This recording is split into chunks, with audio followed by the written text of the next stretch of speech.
pretty much everything we've been doing so far has been theoretical probability. Everything that we have been doing to this point is all based off of theoretical.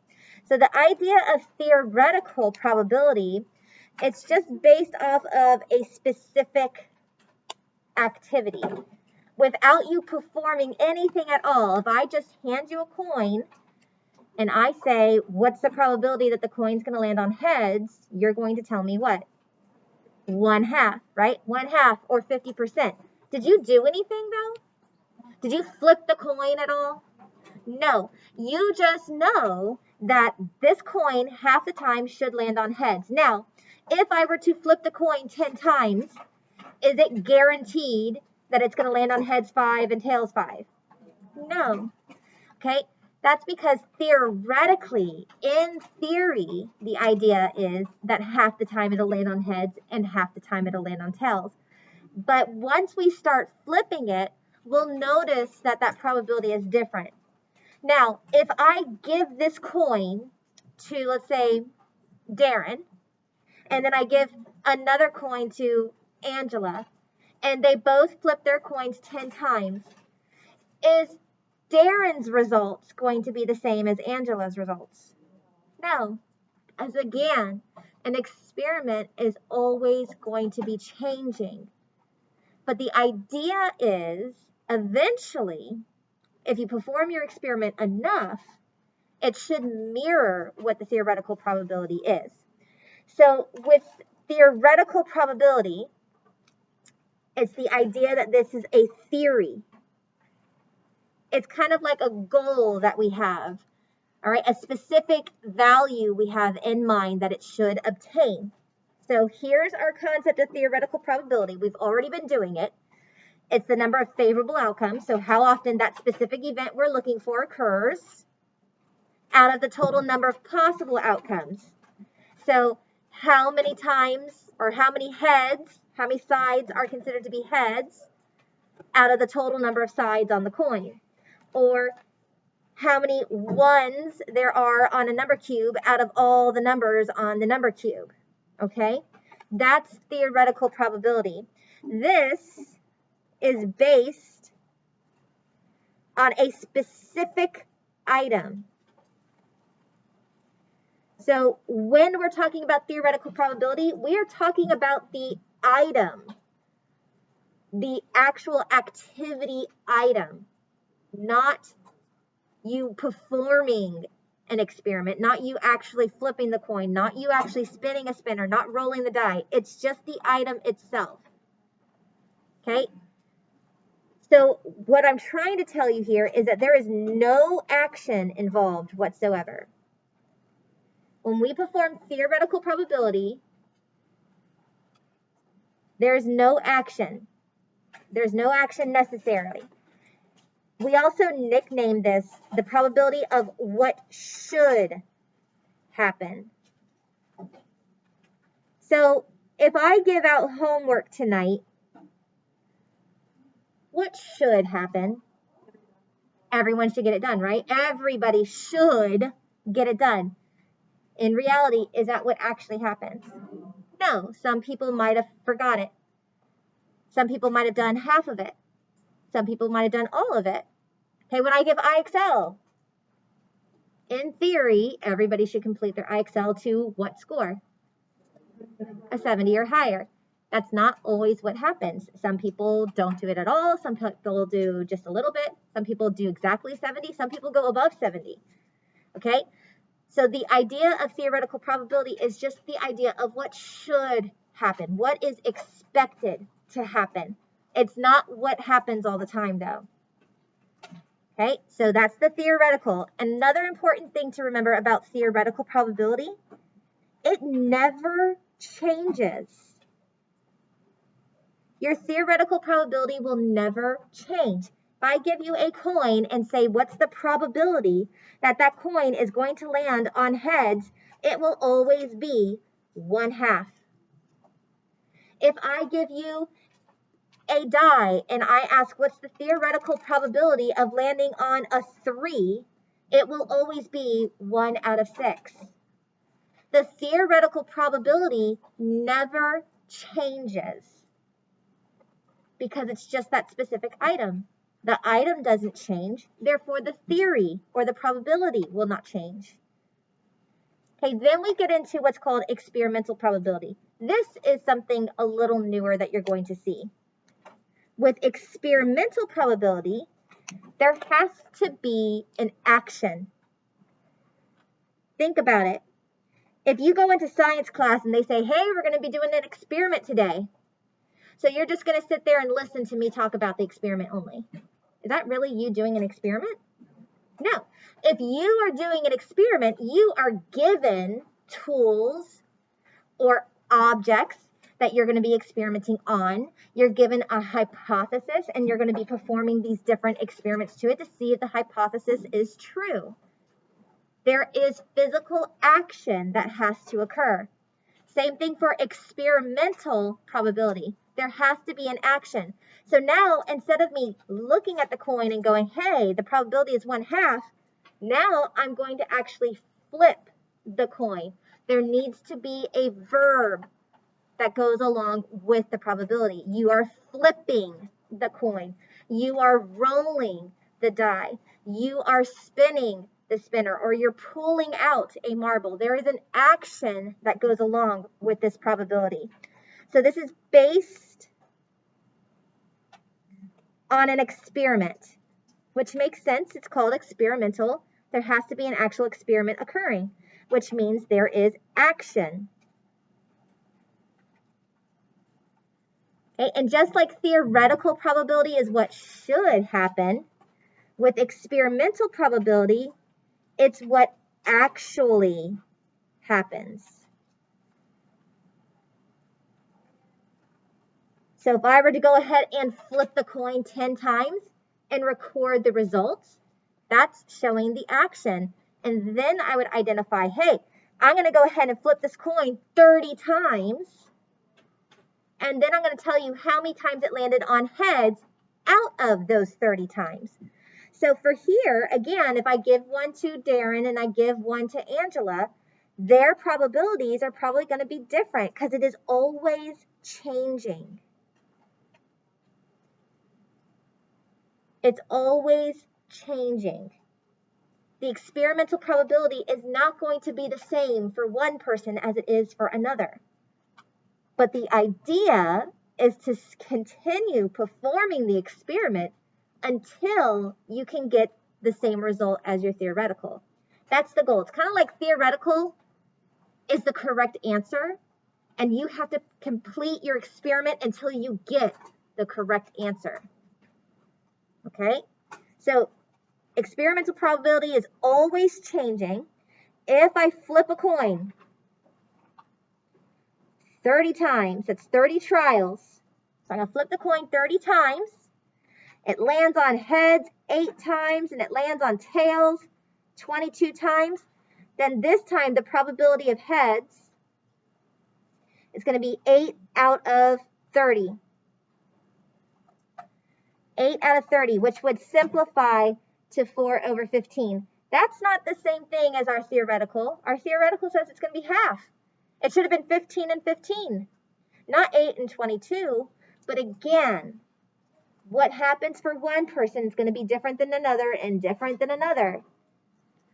But let's say instead of 30 times, I did 30,000 times. Then that probability will start getting closer and closer to 1/2. And I'll show you guys that in a moment with an online simulator. Okay, so again, the idea is theoretical. It's consistent. It never changes. It's only based on an item. There is no action ever involved. With experimental, there is an action. You are flipping a coin. You are spinning a spinner. You are documenting what actually is happening based off of a number of times that you perform your experiment. And it is always changing. Okay, so let's take a look at the bottom slide.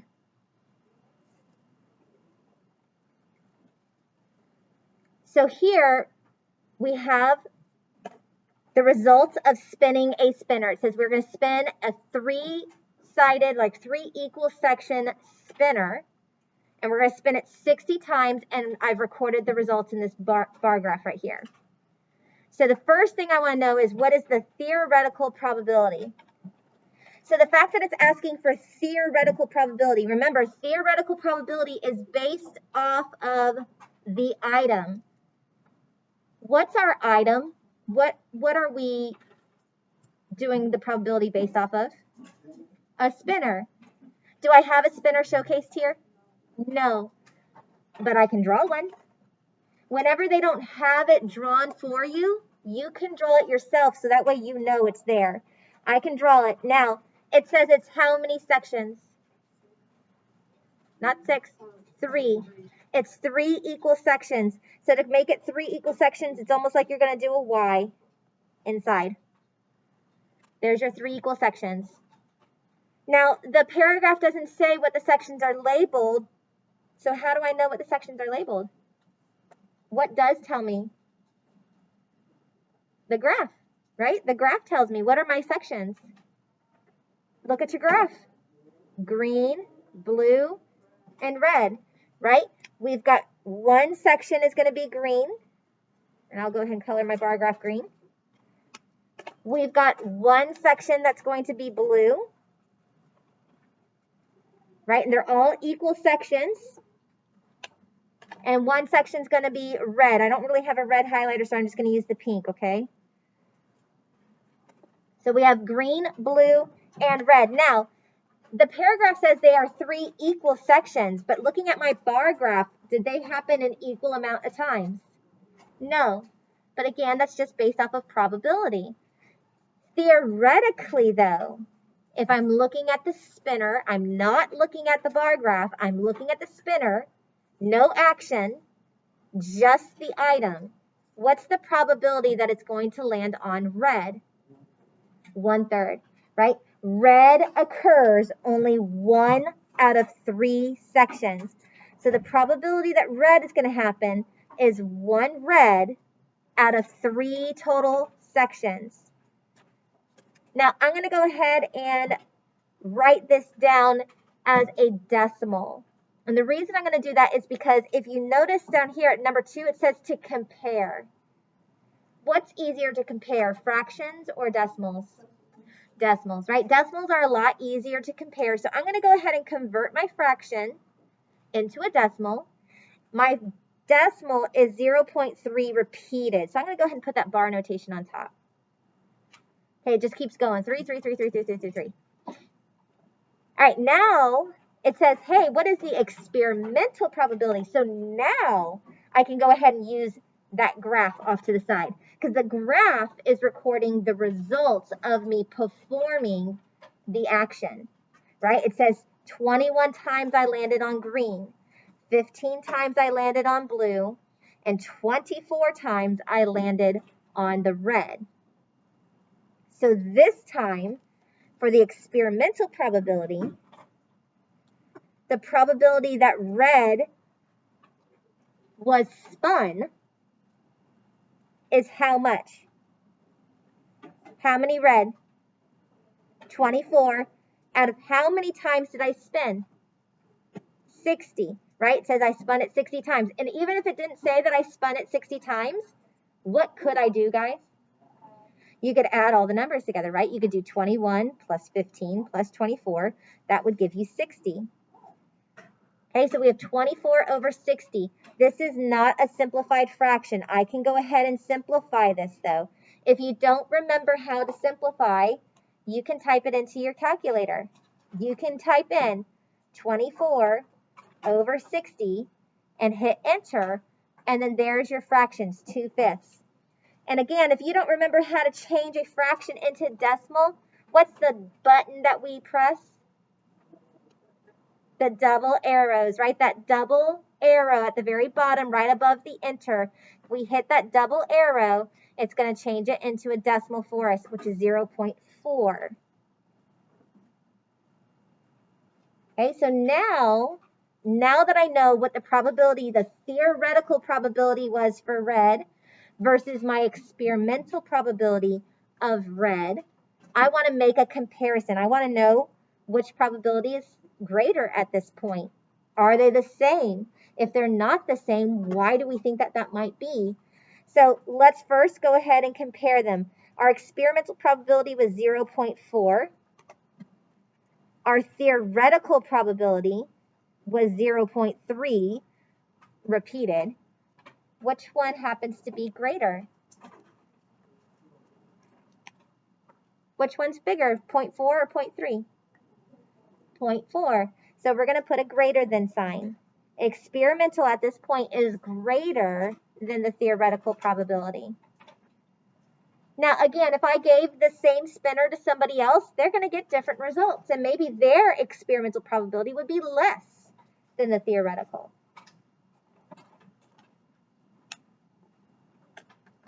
It all depends on how often you perform your experiment. The number of trials is going to have a very big, or it's going to play a big role in your experimental trial or your experimental probability. So if you think about it, how many of you play an instrument or play a sport or in some kind of activity? Okay.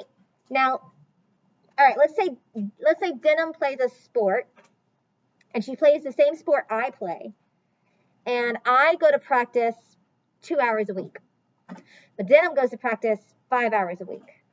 Who do you think is going to get better over time? Denim, right? I'm still going to get better because I'm practicing, but am I going to improve as fast as she is? No. And then let's say that, Aiden plays the exact same sport we do, but he goes 12 hours a week. Who's going to improve the most? Aiden, right? Because he's practicing even more. So the more that you practice, the better and quicker you get better. It's the same thing with experimental probability. If I flip the coin just 5 times, I'm not going to get 1/2.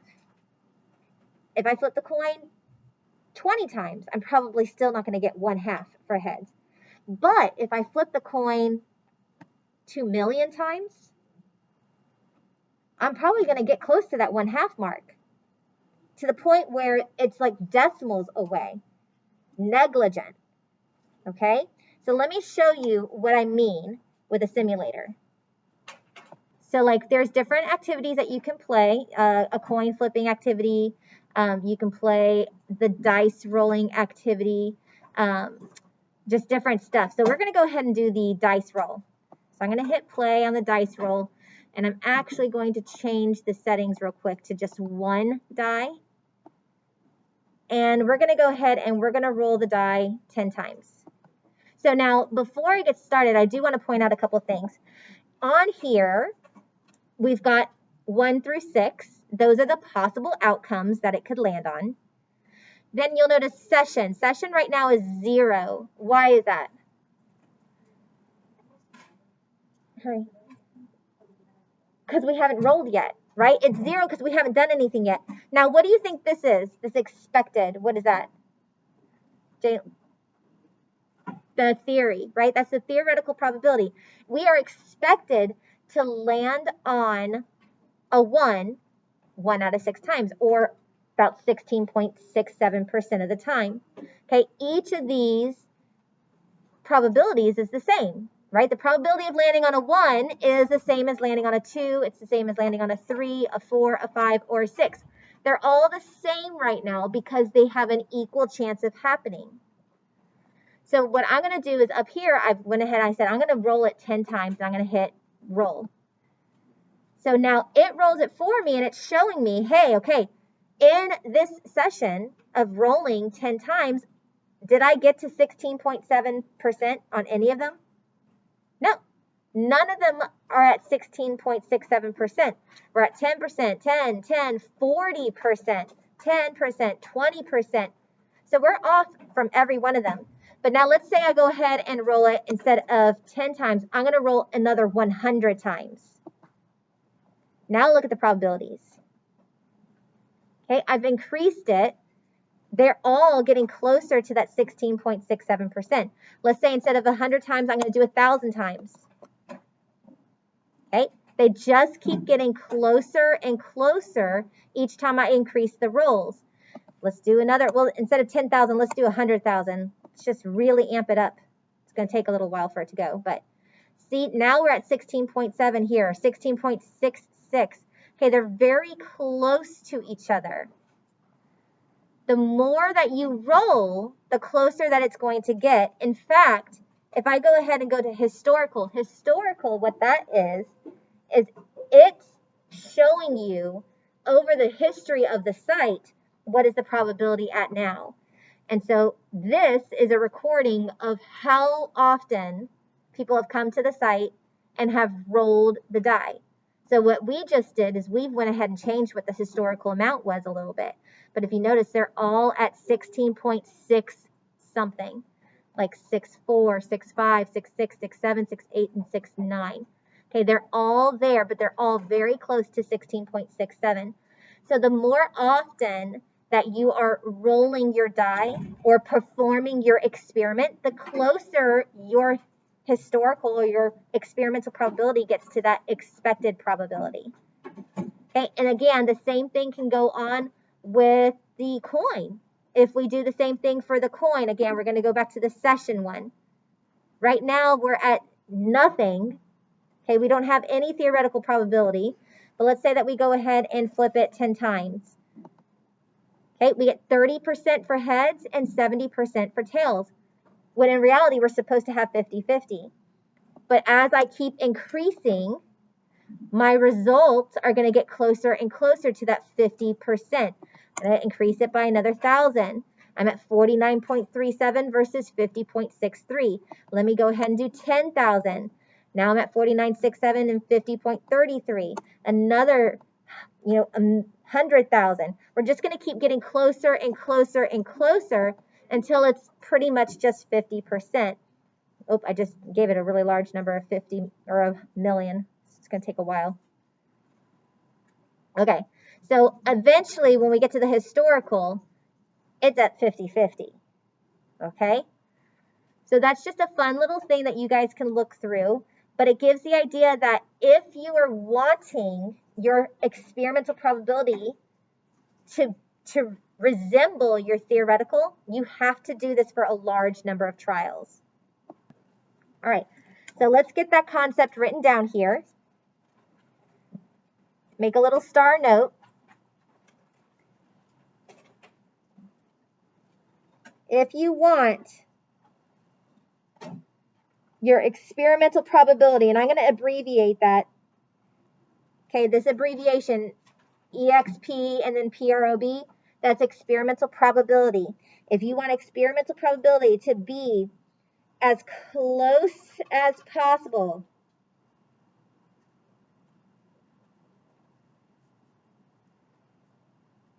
to the theoretical probability, and I'm going to abbreviate theoretical probability, then you need a large, and I'm going to put large in capital letters, a large number of trials. And trials is how often you're performing your experiment. That's key. If you want the experimental probability to resemble the theoretical, you've got to perform your experiment a large number of trials. The more trials, the more accurate the representation is. So go ahead and get that copy down.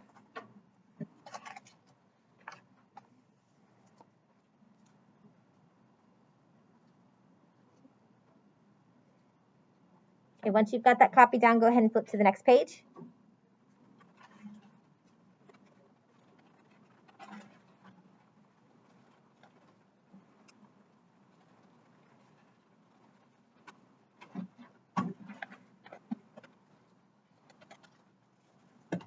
All right, so let's take a look here. Again, we're given a graph that's representing how often we were able to roll the die and land on one of the 6 outcomes, a 1, 2, 3, 4, 5, or 6. Okay, But the first thing I want to do is I want to identify the theoretical probability of landing on a 4. So theoretical probability means I ignore this. I don't focus at all on this graph. This graph is my experiment. I'm talking about theoretical, which means I'm actually just talking about the die itself. So if I had a die, I want the probability that that die is going to land on a 4. That I'm going to roll a 4. What's the probability that I'm going to roll the die and land on a 4? Angel? 1/6.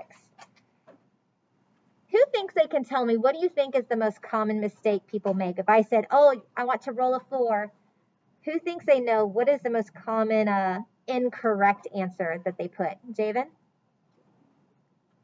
1 what? 1/4? Okay, that's a possibility, but there's actually one that's more. What do you think, Natalia? 4/6. The die is the one that people mess up on the most because the die has a number. And so people think, oh, okay, the probability of landing on a 4 is 4 out of 6.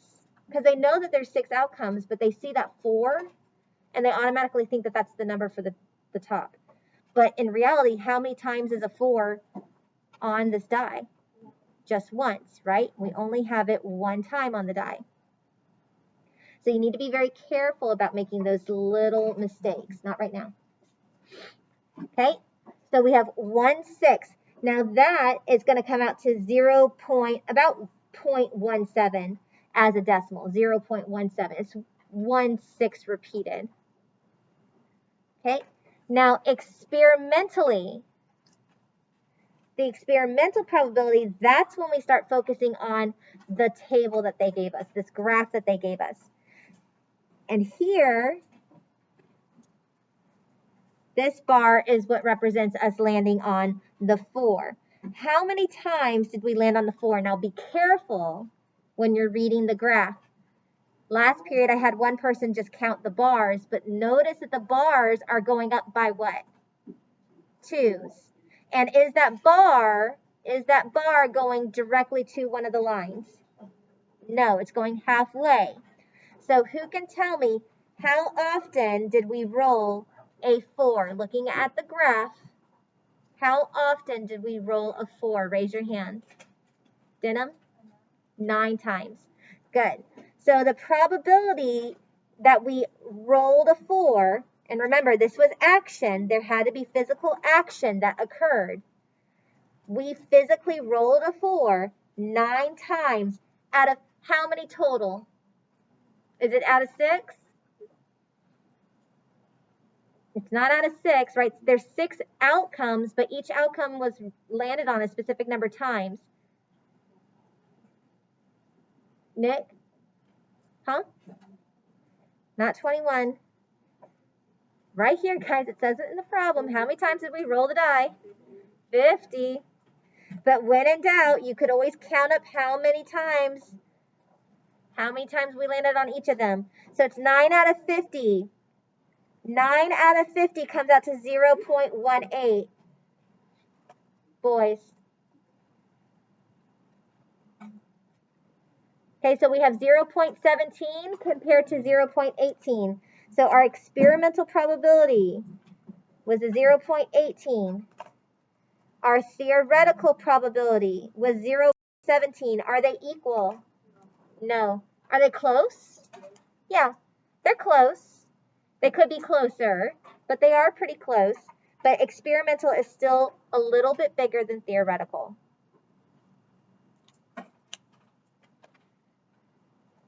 Okay, now for this next part, I'm going to actually pause the video for a second, and we're going to fill out this chart real quickly.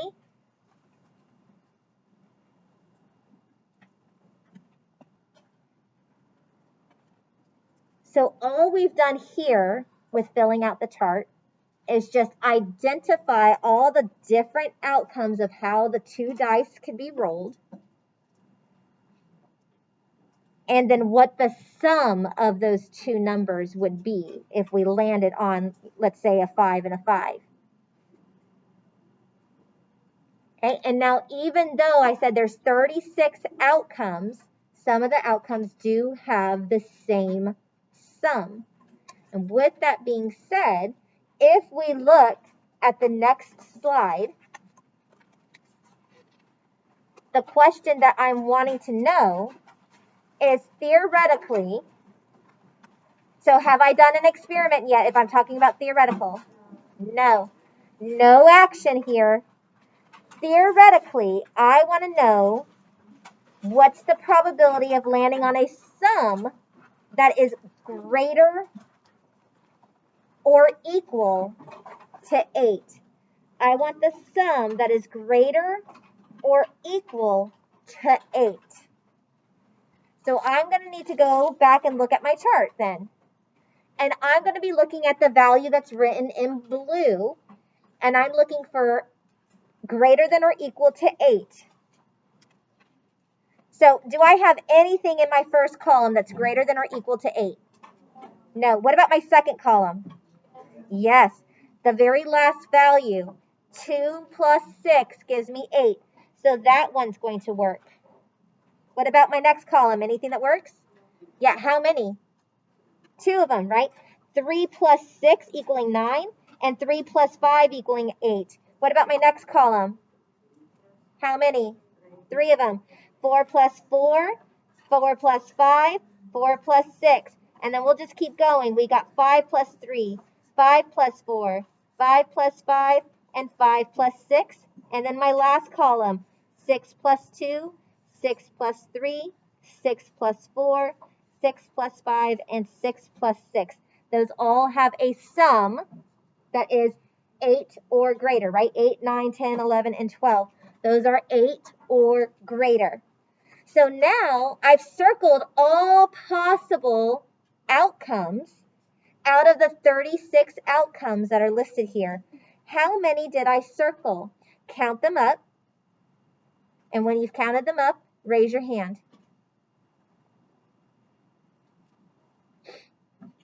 Melina? 15. We have 15 total outcomes that have been accounted for as a sum that is greater than or equal to 8. So on my slide here, when they're saying, hey, what's the probability that you're going to have a sum greater than or equal to 8, I know it happened 15 times out of, what did I say was the total number of outcomes? 36. Out of 36. 15 out of 36. This simplifies to 5 over 12, which is approximately 0.42. It's approximately 0.42. Okay, so now what I want to do, I don't want to look at the theoretical anymore. I want to perform an experiment. So I know I don't have a yellow and a red. I used to have a yellow and a red. Now I don't. So now it's a white and a green. So I'm going to roll the white and the green die, and I'm going to roll it 5 times, and I'm going to write down what did they land on and what will their sum be. So I'm going to make a little table here. Okay, so I'm going to write down on my table, I'm going to write down G, comma, W, and then a little box. And in the second column, it's going to say sum. And I might have to do this a couple times because I don't seem to have enough room to write them over and over.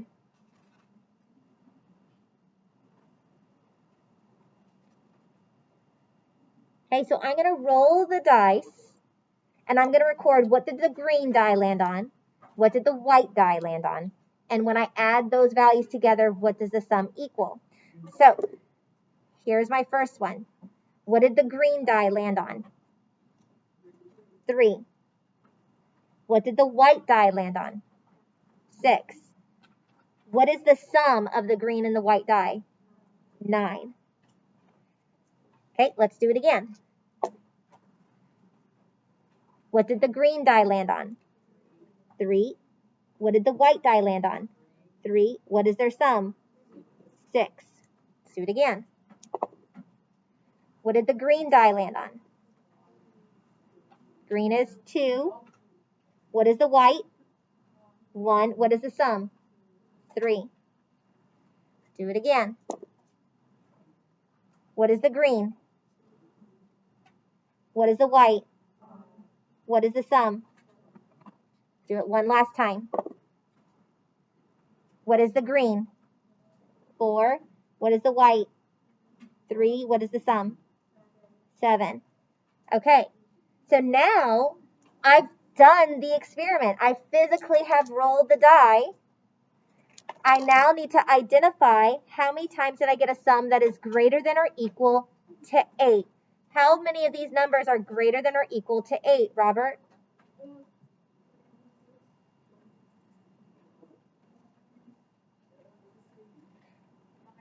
The 9, the 3 and the 6, yeah, the 3 and the 6 roll. That was a sum that is greater than or equal to 8, the 9. Okay, so that happened. Are there any more? No. So my experimental probability was only 1 out of 5, which comes out to 0.2. Are these equal? In theory, it says I should happen 0.42%, or sorry, 0.42 times, but this is only 0.2. They're not equal.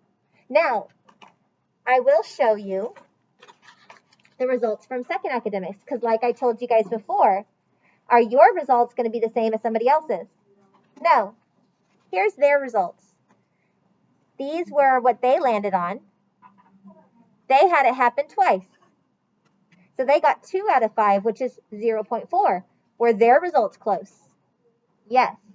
Their results were closer. Your results were different. Because again, experimental probability is always changing. Always changing. Okay? So in that instance, because of the fact that experimental probability is always going to be different, what do we always need to make sure we do? What did I say on the previous slide? You always need to perform it the largest number of trials. So go ahead and write that down. You always want the largest number of trials.